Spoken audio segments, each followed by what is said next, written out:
بسم الله الرحمن الرحيم.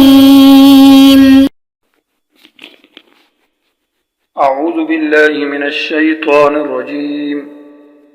يا أيها الناس اعبدوا ربكم الذي خلقكم والذين من قبلكم لعلكم تتقون. عزیز طلبہ کرام، سورۃ البقرہ آیت نمبر 21 اور سبق نمبر 65 آج اس کا بیان ہے۔ سورت کا پہلا حصہ جس میں بیان توحید یعنی توحید کا باب اس میں ہے، اور اس پہلے حصے کے جو پہلا باب ہے اس کے 4 حصے ہیں۔ پہلا حصہ تمہید، اور تمہید کے اندر چند باتیں تھیں جس میں ترغیب الی القرآن اور پھر ذکر و تاثیر القرآن۔ پہلی آیت جو الف لام میم ذالک الکتاب لا ریب فیہ ہے، آیت نمبر 2 میں قرآن کی طرف ترغیب دی صفات ثلاثہ کے ساتھ کہ یہ کتاب کامل ہے اور کتاب لا ریب ہے اور ہدایت عظیمہ ہے۔ پھر اس کتاب کے ترغیب کے بعد اس کی تاثیر کا ذکر تھا کہ قرآن جن لوگوں کو بیان کیا جاتا ہے ان میں کیا اثر پیدا کرتا ہے۔ تو متقین منیبین، جن لوگوں میں تقوی اور انابت ہے، طلب حق ہے، ان میں بہترین صفات پیدا کرتا ہے کہ ایمان بالغیب، اقامت الصلاۃ، انفاق فی سبیل اللہ، اور ایمان بالکتب المنزلہ و بالآخرہ۔ اور جن لوگوں کے اندر ضد، عناد اور ہٹ درمی ہے تو وہ کافر ہے، لا یؤمنون، ایمان نہیں لاتے، ان کو بیان اور عدم بیان برابر ہے، ان کے اندر کفر ہے، ان کے اسباب علم مفلوج ہو چکے ہیں، وہ ان کی صلاحیت اور استعداد ختم ہو چکی ہے۔ منافقین، ان کے لیے بھی عذاب علیم ہے، اور وما کانوا مہتدین۔ گویا کہ قرآن کی تاثیر کا ذکر تھا کہ نیک لوگوں میں اچھا اثر پیدا کیا اور برے لوگوں میں طغیان اور سرکشی۔ پھر آخر میں مثال دے کر یہ ماقبل میں تمہید کا بیان تھا۔ مثال ایسی ہے قرآن کی کہ باران رحمت در باغ لالا رویت و در شور بوم و خس، کہ رحمت کی بارش جب برستی ہے تو اچھی زمین کے اندر پھول اور سبزہ اگاتی ہے اور بری زمین کے اندر کانٹے اگتے ہیں۔ تو ایسے ہی قرآن کی مثال ذکر کی ہے۔ یا ایھا الناس سے اب یہ پہلے باب التوحید کا پہلا حصہ ختم ہو کر یہ دوسرا حصہ ہے، اور یا ایھا الناس کا ماقبل سے ربط یہ ہوگا کہ قرآن کی تاثیر کے بعد مقصد قرآن کا ذکر ہے۔ مقصد القرآن وہ کیا ہے؟ توحید فی العبادات۔ قرآن نفس عبادت کا حکم نہیں دیتا، کیونکہ نفس عبادت یہ تو مشرکین کے اندر، کافروں کے اندر، یہود نصارہ کے اندر موجود تھی کہ وہ عبادت کرتے تھے، نماز بھی تھی، روزہ بھی تھا، زکوٰۃ، حج، نذرانے، شکرانے، مالی بدنی عبادات، لیکن اس عبادت میں شرک تھا۔ تو قرآن جو ترغیب اصل مسئلہ جو بیان کرتا ہے وہ توحید فی العبادات کا ہے، اس لیے یا ایھا الناس اعبدوا سے اب مقصد قرآن کا ذکر ہے۔ اس باب کا حاصل یہ ہے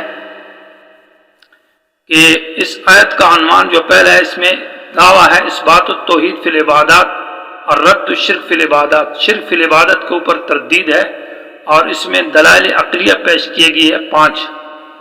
دلیل عقلی انفسی، وہ دلیل جو انسان کے نفس کے ساتھ متعلق ہے، یعنی ایسے اشیاء کو پیش کیا گیا ہے جو انسان کے جسم میں ہے، الذی خلقکم والذین من قبلکم۔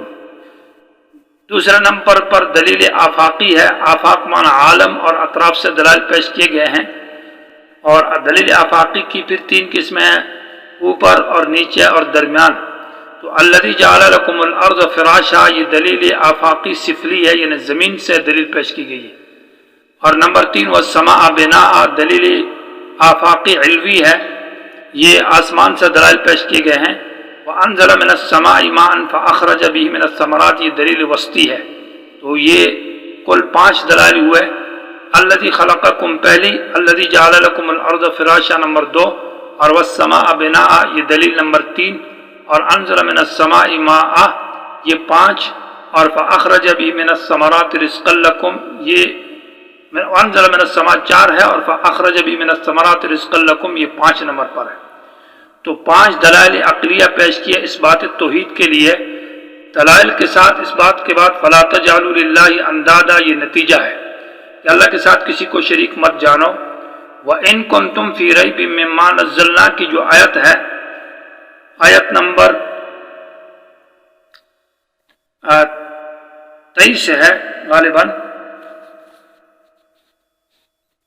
تو اس آیت کے اندر اثبات الصدق الرسول والقرآن ہے کہ یہ جو مسئلہ توحید کا بیان کیا ہے یہ اس قرآن سے بیان کیا گیا ہے اور اس آخری رسول نے بیان کیا ہے، اور یہ کتاب بھی سچی ہے، رسول بھی سچا ہے، اس لیے یہ مسئلہ بھی سچا مسئلہ ہے۔ فَإِن لَمْ تَفْعَلُوا وَلَن تَفْعَلُوا، اس مسئلے کو ذکر کرنے کے بعد یعنی اثبات الرسول والقرآن بالتحدی والمناظرہ، کہ اگر کسی کو اس مسئلے میں شک ہے تو آؤ مقابلے کے لیے یا آ جاؤ مناظرے کے لیے، مقابلہ کرو یا مناظرہ کرو۔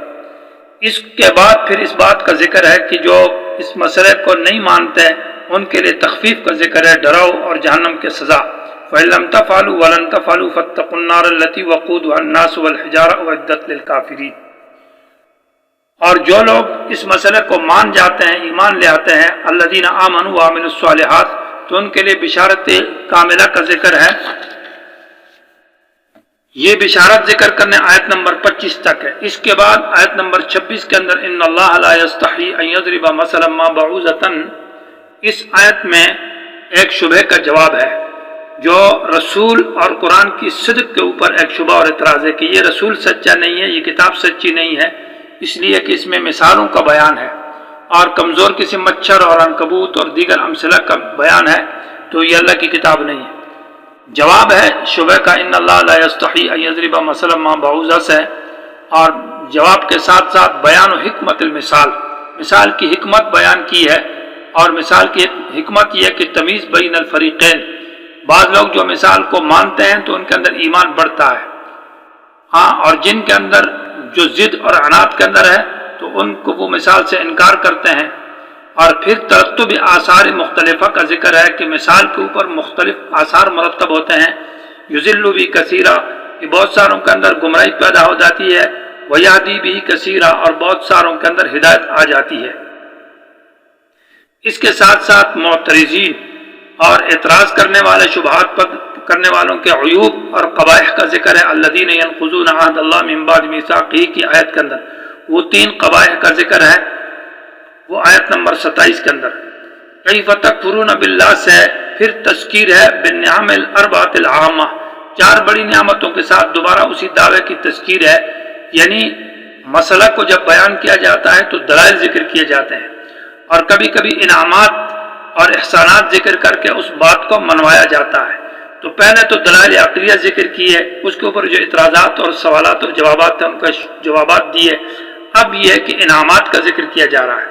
تو پہلی نعمت یہ ہے کہ کنتم امواتا فاحیاکم، کہ تمہیں وجود عطا کیا اللہ تبارک و تعالی نے، یہ جو تمہارا جسم ہے، تمہارا وجود ہے، اس کی شکریہ یہ ہے کہ اعبدوا ربکم، اللہ کی عبادت پر آ جاؤ۔ دوسری نعمت یہ ہے کہ هو الذی خلق لکم ما فی الارض جمیعا، آیت نمبر 29 کے اندر ہے کہ زمین کی اشیاء اور زمین کی جتنی چیزیں ہیں، نباتات، یہ تمہارے فائدے کے لیے پیدا کی گئی ہے، لہذا اعبدوا کے مسئلے کو مان لو۔ اور تیسری نعمت ذکر کی ہے وَإِذْ قَالَ رَبُّكَ لِلْمَلَائِكَةِ إِنِّي جَاعِلٌ فِي الْأَرْضِ خَلِيفَةً، آیت نمبر 30 کے اندر، کہ تمہارے دادا، تمہارے باپ آدم کو خلافت جیسی عظیم نعمت سے نوازا، تو باپ کو خلافت دی، گویا کہ باپ کی عزت تمہاری عزت ہے، لہذا اعبدوا کے مسئلے کو مان لو۔ پھر خلیفہ کو علم آدم الاسماء، اس کو علم عطا کیا۔ چوتھے نمبر پر وَإِذْ قُلْنَا لِلْمَلَائِكَةِ اسْجُدُوا لِآدَمَ فَسَجَدُوا إِلَّا إِبْلِيسَ کی آیت جو ہے آیت نمبر 34 ہے، اس میں اکرام خلیفہ کہ آدم کو فرشتوں کے ذریعے سجدہ کرا کے اس کا اکرام کیا، تو یہ ایک عظیم نعمت ہے، اس لیے اعبدوا کے مسئلے کو مان لو۔ گویا کہ 4 نعمتوں کا ذکر کیا، پہلی نعمت وجود، دوسری نعمت اشیاء ارض کو تمہارے فائدے کے لیے پیدا کیا، اور تیسرا نمبر پر تمہیں خلافت عطا کی، چوتھے نمبر پر آدم کو مسجود الملائکہ بنایا۔ یہ سلسلہ یہ آیت نمبر 39 تک ہے۔ تو پہلا باب جو ہے، پہلا باب کا پہلا دوسرا حصہ جو ہے یا ایھا الناس اعبدوا، یہ آیت نمبر 21 سے لے کر آیت نمبر 39 تک ہے، اس کا حاصل یہی ہے۔ اللہ تعالیٰ سمجھ کی